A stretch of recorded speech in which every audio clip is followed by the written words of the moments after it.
मैं केतन कुमार हरियाणा से यहां उपस्थित देश की युवा पीढ़ी की गौरवमयी उपस्थिति को प्रणाम करता हूं।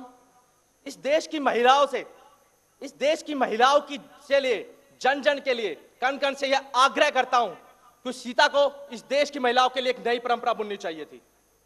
जब सीता के चरित्र की अग्नि परीक्षा हुई थी तो राम के चरित्र की भी अग्नि परीक्षा होनी चाहिए थी। आज जब हम अखबार उठाकर देखते हैं, तो ना जाने यौन उत्पीड़न, बलात्कार जैसी कितनी खबरों से उसे भरा पाते हैं और उन खबरों को हम महज चाय की चुस्कियां लेते हुए उन अखबार के पन्नों तक ही छोड़ देते हैं। पर मैं पूछता हूं, अगर उनमें से एक खबर आपकी बहन या आपकी बेटी की होती तो क्या आप सिर्फ उनको महज खबरें समझ के पन्नों पर छोड़ देते? इतना ही नहीं, जीवन की शुरुआत से लेकर अंत तक महिलाओं को इतनी पीड़ा दी जाती है, इतनी यातनाएं दी जाती है कि वे जीवन भर एक जिंदा लाश बनकर जीने पर मजबूर रहती हैं। उन्हें इतने को पेट की कोख तक में मार दिया जाता है। मैं एक सवाल आप सबसे पूछता हूं कि आपको बहन चाहिए, आपको मां चाहिए, आपको पत्नी चाहिए, यहां तक कि आपको गर्लफ्रेंड भी चाहिए, फिर एक बेटी क्यों नहीं? और ये सब काम मुझे बताते हुए बड़ी शर्म आ रही है। ये सब काम कोई गरीब या अनपढ़ लोग नहीं करते, पढ़े लिखे गवार करते हैं। ये आपने पढ़ा होगा कि नारी को शक्ति का, लक्ष्मी का, सरस्वती का परिसूचक दर्शाया जाता है, पर उसी नारी को, जिस पति को परमेश्वर मानती है, उसी के द्वारा पैरों की जूती समझा जाता है। आपने देखा होगा कि आसपास यौन उत्पीड़न इतने बढ़ते जा रहे हैं कि अगर आप अपने समाज में कुछ बदलाव चाहते हैं तो अपने आसपास बदलाव कर ले, वो ही बहुत है। आपने देखा होगा कि आज महिला, कोई भी बलात्कार की घटना होती है, दामिनी रेप केस देख लीजिए, उसके अंदर, दिल्ली के अंदर आज देखेंगे कि 1 मिनट के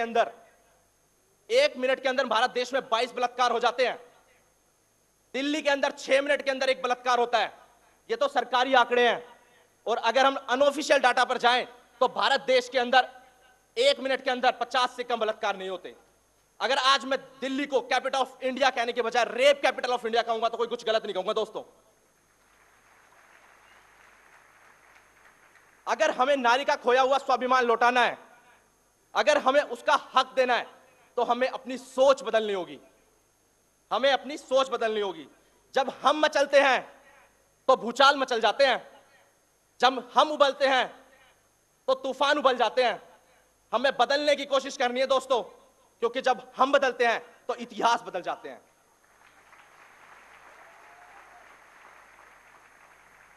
आज हमें नारी को उसका खोया हुआ स्वाभिमान लौटाना होगा। हमें एक ऐसे समाज की संरचना करनी होगी जहां पर फिर किसी बहन को दामिनी या निर्भया ना कहना पड़े। हमें एक ऐसे समाज की संरचना करनी होगी जहां पर हमें नारी का खोया हुआ अधिकार और उसका स्वाभिमान लौटा सकें। जब उंगलियां मिलकर मुट्ठी बन जाएगी तब जाकर तिरंगा लहराएगा। देखते हैं तुम मां के आंचल से काली कब तक मिटा पाएगा। धन्यवाद। जय हिंद।